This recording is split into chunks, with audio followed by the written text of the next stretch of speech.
Hello everyone, welcome to Haldar academy online platform. তো আগের দিনকে আমরা টম লুজেস আ টুথের অ্যাসার্টিভ ইন্টারোগেটিভ এগুলো সব কমপ্লিট করে নিয়েছি। তো আজকের আমরা তারপরের সেটটা ডিসকাস করছি, দ্যাট মিনস ফ্রেজাল ভার্ব। তো চলো তাহলে শুরু করা যাক। আচ্ছা, তো দেখো আগের দিনকে আমরা অ্যাসার্টিভ ইন্টারোগেটিভ ইম্পারেটিভ এই ধরনের সেন্টেন্সগুলো কমপ্লিট করেছি। তো এইবার আজকের আমরা করব ফ্রেজাল ভার্ব। তো এবার ফ্রেজাল ভার্ব বা গ্রুপ ভার্ব যেটাকে বলে। তো তাহলে চলো আগে দেখি, রিড দ্য ফলোয়িং সেন্টেন্সেস। কি বলছে?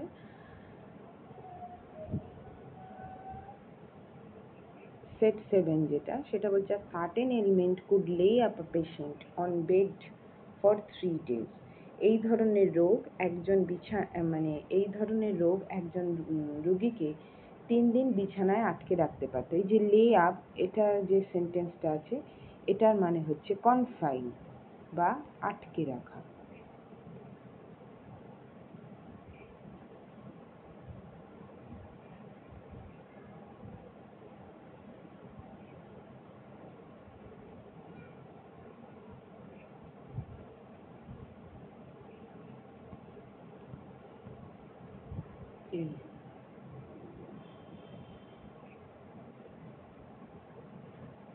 কনফাইন বা আটকে রাখা,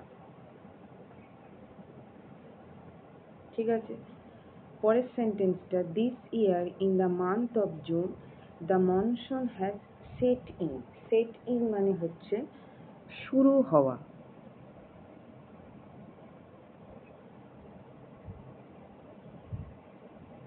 আমি এখানে লিখছি, সেট ইন মানে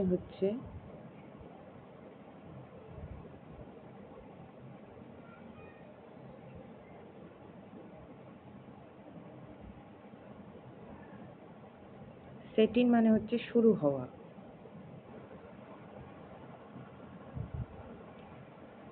তারপর হচ্ছে I can not put up with. Put up with মানে হচ্ছে সহ্য করা। সহ্য করা, সহ্য করা। কেন জানি না আমার পেনটাতে আজকে ডিস্টার্ব করছে। তো আমি তোমাদের আজকে ক্লাসটা একটু মুখে মুখে বলছি, তো তোমরা একটুখানি কাইন্ডলি দেখে নিও। তো এই যে পুট আপ উইথ এই যে ওয়ার্ডগুলো, এই ওয়ার্ডগুলোতে তোমার দেখো একটা ভার্ব আছে। এখানে যে পুট কথাটা, এই পুট হচ্ছে একটা ভার্ব, আর তারপরে যে আপ উইথ, এই দুটোই হচ্ছে প্রেপোজিশন।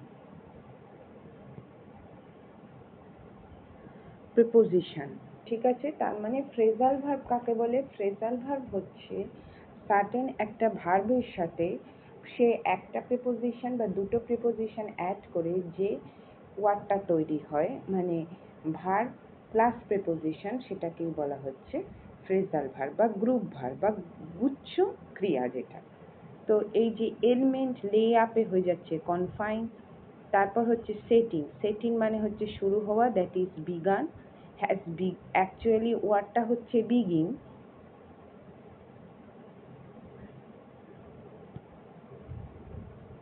ঠিক আছে, কেন লেখা পড়ছে না আমি বুঝতে পারছি না। বিগিন, কিন্তু যেহেতু এটা হ্যাজ আছে, সেটের কথাটার কোনো চেঞ্জ হয় না, কিন্তু হ্যাজ আছে, সেই জন্য এটা হয়ে গেল বিগান, মানে পাস্ট এই প্রেজেন্ট পারফেক্ট টেন্সগুলো। তারপর নেক্সট হচ্ছে I can not put up with such rude behaviour. Put up with মানে হচ্ছে সহ্য করা বা বিয়ার উইথ। এই টলারেট কথাটার আরেকটাও ফ্রেজাল ভার্ব আছে, সেটা হচ্ছে বিয়ার উইথ।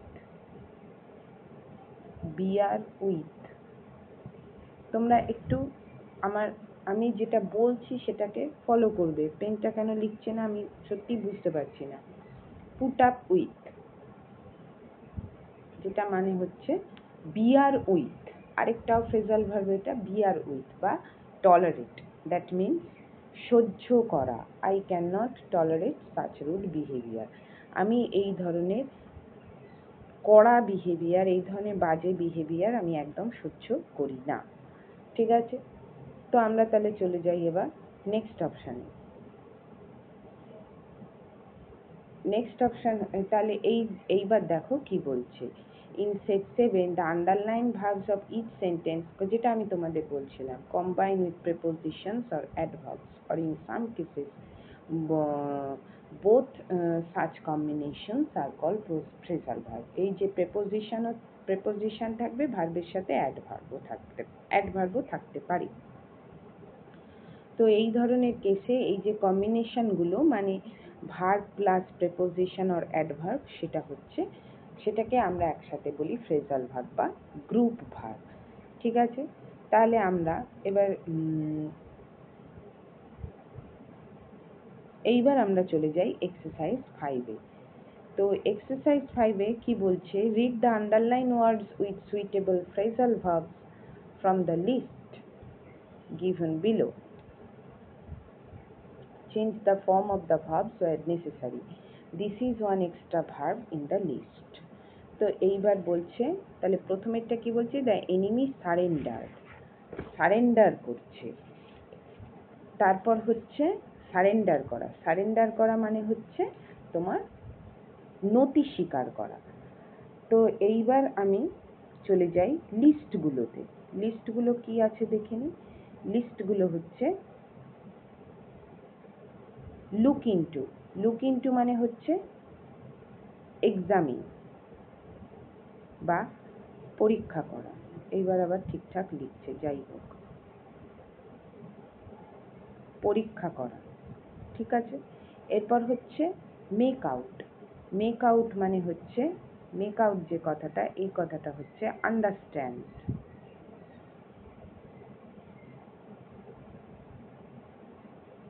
বা বোঝা, বুঝতে পারা বা বোঝা। তারপর হচ্ছে লুক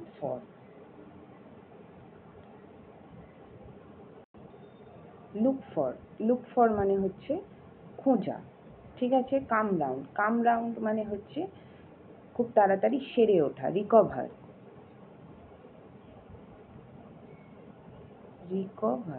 ঠিক আছে, তারপর হচ্ছে গিভ ইন মানে হচ্ছে নতি স্বীকার করা, আর কল আপ মানে হচ্ছে স্মরণ করা।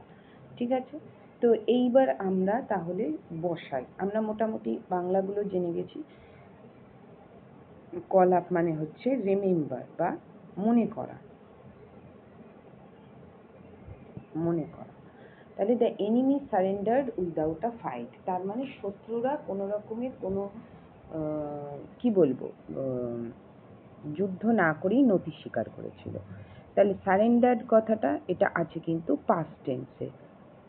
তাহলে আমরা এখান থেকে লিস্ট থেকে সারেন্ডার মানে হচ্ছে গিভ ইন, মানে এখানে কিন্তু গিভ ইন বসবে না, তাহলে এখানে হয়ে যাবে the enemy gave in without a fight. আমি বোর্ডে লিখছি, ঠিক আছে। Exercise 5, the enemy gave in without a fight. তাহলে যারা শত্রু ছিল তারা কোনো রকমের ঝগড়া ঝামেলা অশান্তি যুদ্ধ না করেই নতি স্বীকার করেছিল। ঠিক আছে, তারপরেরটা চলে যাই। তারপরেরটা হচ্ছে কিওর্ড, এটা এখানে হচ্ছে কাম রাউন্ড, রিকভারি করা। তাহলে the child was cured in a month, বাচ্চাটা 1 মাসের মধ্যেই সুস্থ হয়ে উঠেছিল। তাহলে এটাও পাস্ট টেন্স আছে, তাহলে এটা হয়ে যাবে কেম রাউন্ড। এটা আমি পাশেই লিখে দিলাম, আর সেন্টেন্সটা হবে তাহলে দ্য চাইল্ড কেম রাউন্ড, এখানে কিন্তু ওয়াজটা উঠে যাচ্ছে, ওয়াজ অমিট হয়ে যাবে। The child came round in a month, লিখে দিতাম the child came round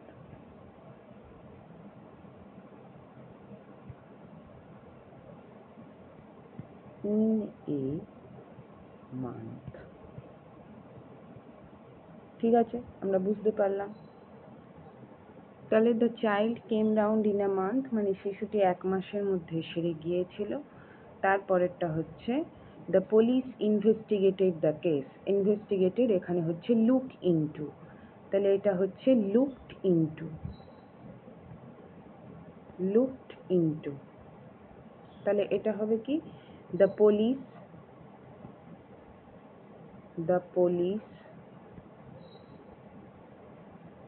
looked into the case. The police looked into the case. মানে পুলিশ এই ব্যাপারটা তদন্ত করা শুরু করেছিল। ঠিক আছে, তারপরে নেক্সট আমরা কি দেখছি? নেক্সট দেখছি Puja could understand what his sister said. Puja বুঝতে পেরেছিল যে তার বোন তাকে কি বলছে। তাহলে এখানে আন্ডারস্ট্যান্ড হচ্ছে make out,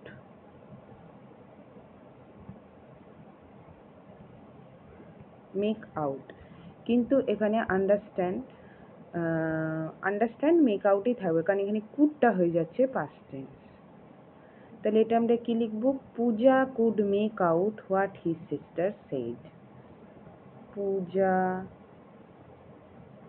could make out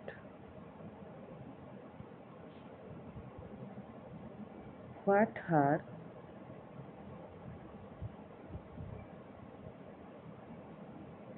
sister said. তার বোন কি বলেছিল সেটা পূজা বুঝতে পেরেছিল। ঠিক আছে, তারপরেরটা কি বলছে? The old man could not remember his childhood experience. Old man, the old man could not remember his childhood experiences. তাহলে যে বয়স্ক বৃদ্ধ মানুষটি, তিনি তারা বয়স হয়ে গিয়েছে, তারা চাইল্ডহুডের এই শৈশবের অভিজ্ঞতা তার আর কিছু মনে নেই। তাহলে রিমেম্বার হচ্ছে এখানে কল আপ, মানে মনে রাখতে পারা। তাহলে এটা আমরা কি লিখবো? দ্য ওল্ড ম্যান, লিখি আমরা নিচটাতেই লিখছি, the old man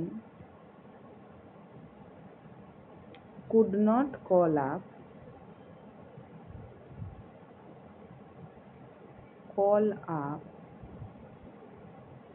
his childhood experiences.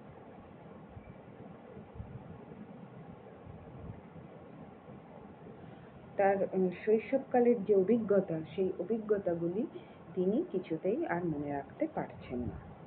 ঠিক আছে, তাহলে আমাদের ফ্রেজাল ভার্ব এখানে কমপ্লিট হলো। তো এইবার আমরা কয়েকটা ফ্রেজাল ভার্ব একটু প্র্যাকটিস করি।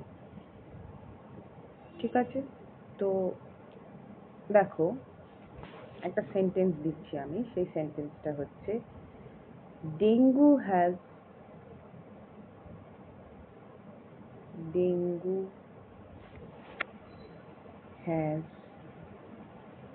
appeared again in Kolkata. মানে কলকাতাতে ডেঙ্গু আবার এসেছে। অ্যাপিয়ার, এই অ্যাপিয়ারটার ফ্রেজাল ভার্ব হয় তোমার ব্রেক আউট, মানে আসা বা কি হলো বুঝতে পারলাম না, আমি সেন্টেন্সটা আবার লিখছি। Dengue has appeared again in Kolkata. কলকাতাতে আবার ডেঙ্গু ছড়িয়ে পড়েছে। তাহলে অ্যাপিয়ার্ড হয় ব্রেক আউট।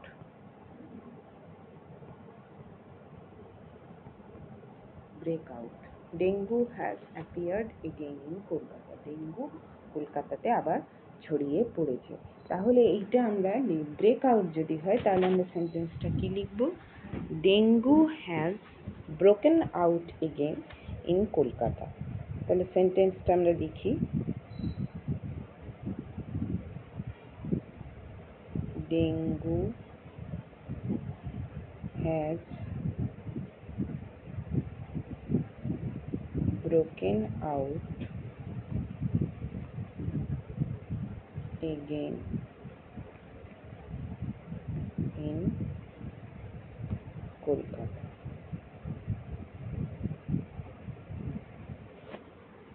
ডেঙ্গু আবার কলকাতাতে ছড়িয়ে পড়েছে। ঠিক আছে, তারপর হচ্ছে আরেকটা ধরে লিখছি, সেটা হচ্ছে এবার আরেকটা দিচ্ছি, সেটা হচ্ছে ব্রেকডাউন। ব্রেকডাউন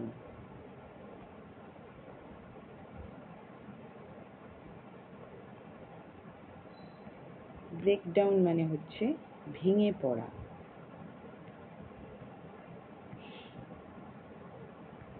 এটা ধরো আমরা একটা সেন্টেন্স লিখছি, the old man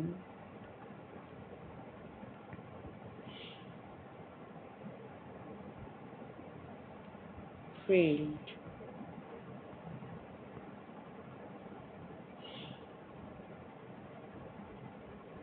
for his age। সেই বয়স্ক মানুষটা তার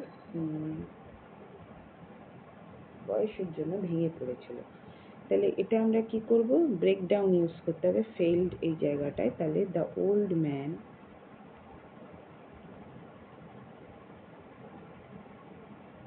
ব্রোক ডাউন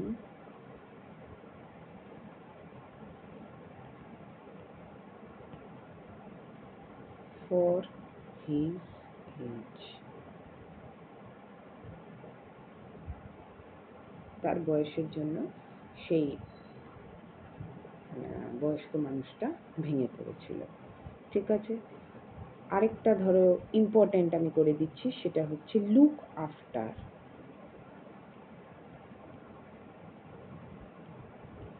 লুক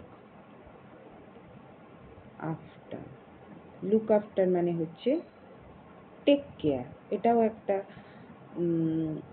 ফ্রেজাল ভার্বই হচ্ছে take care, sorry take after নয়, টেক কেয়ার। টেক কেয়ার, তো টেক কেয়ার মানে হচ্ছে যত্ন করা। তাহলে এটা আমরা কিভাবে ইউজ করতে পারি, এই ধরো টেক কেয়ার কোনো সেন্টেন্সে থাকলে তাহলে আমরা লিখতে, ধরো আমি একটা সেন্টেন্স দিচ্ছি, mother Teresa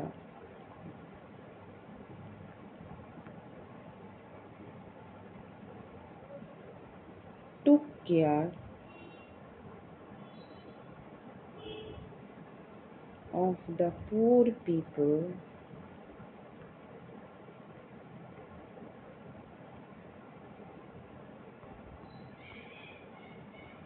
of our country। ঠিক আছে, তাহলে এখানে টুক কেয়ার এইটা হয়ে যাবে লুকড আফটার। লুকড আফটার আর টুক কেয়ার অফ এই কথাটা উঠে যাবে, ওমিট হয়ে যাবে, হয়ে গেল লুকড আফটার মানে যত্ন করেছিল আমাদের দেশের সমস্ত গরিব মানুষদের। ঠিক আছে, এরপর ধরো আরেকটা আমি দিচ্ছি, get up.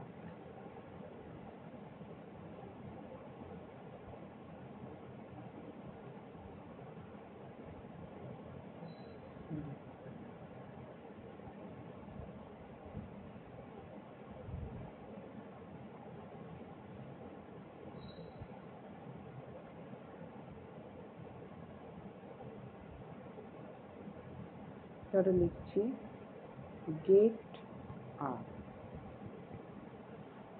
Get up, get up মানে হচ্ছে উঠে পড়া, উঠে পড়া। তো আমরা গেট আপ দিয়ে লিখছি, গেট আপ কথাটার মানে হচ্ছে উঠে পড়া, মানে ঘুম থেকে উঠে পড়া। ধরো এটা আমরা লিখছি, কাউকে বলছি, গেট আপের অ্যাকচুয়াল ওয়ার্ড হচ্ছে রাইজ। ওঠা। তাহলে আমি ধরো বলছি always rise in the morning, সব সময় সকালে ঘুম থেকে উঠবে। তাহলে এখানে আমরা কি বলছি, সে তাহলে always get up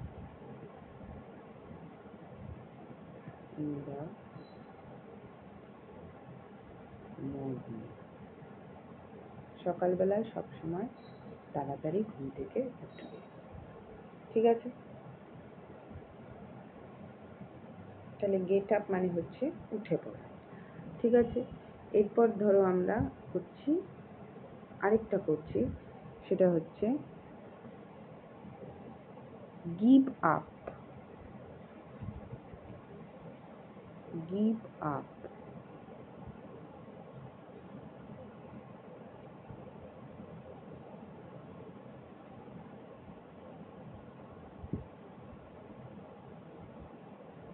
give up.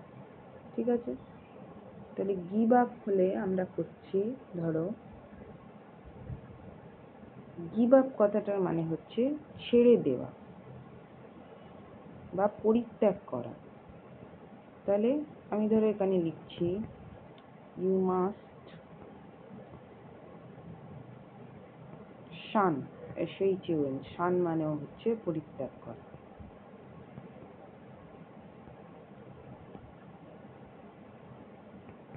শান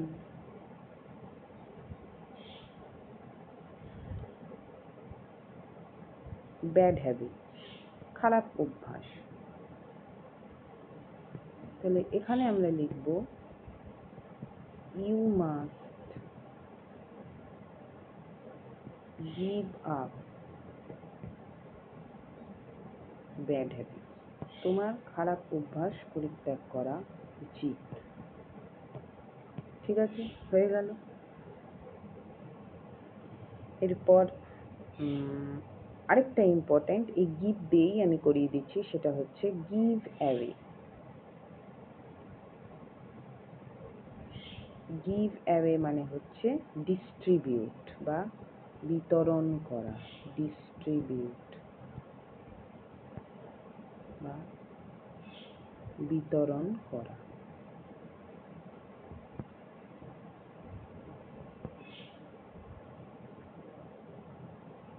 তাহলে ধরো লিখছি distribute the sweet among the children,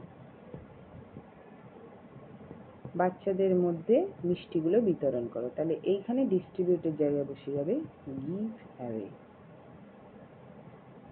give away. ঠিক আছে, এরপরে ধরো আর একটা আমি করিয়ে দিচ্ছি, সেটা হচ্ছে, তাহলে বোঝা গেল give away the sweets among the children, যেটা লেখা আছে সেটা থাকবে। এরপর আরেকটা আমি করিয়ে দিচ্ছি, সেটা হচ্ছে put on, important, put on. Put on মানে পরা, জামা কাপড় পরা, wire.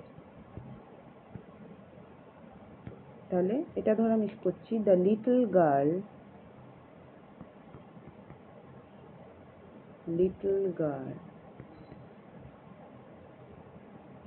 wears a new dress.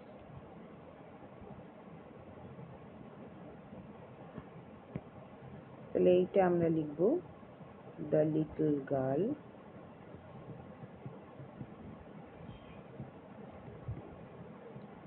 Put on, কিন্তু চেঞ্জ হয় না, পুটই থাকে, put on, sorry puts on হবে এখানে, puts on a new dress. এটা প্রেজেন্টেই আছে, কিন্তু গার্ল হচ্ছে থার্ড পারসন সিঙ্গুলার নাম্বার। তাহলে এই ধরনের যে এগুলোকে বলা হয় ফ্রেজাল ভার্ব বা গ্রুপ ভার্ব।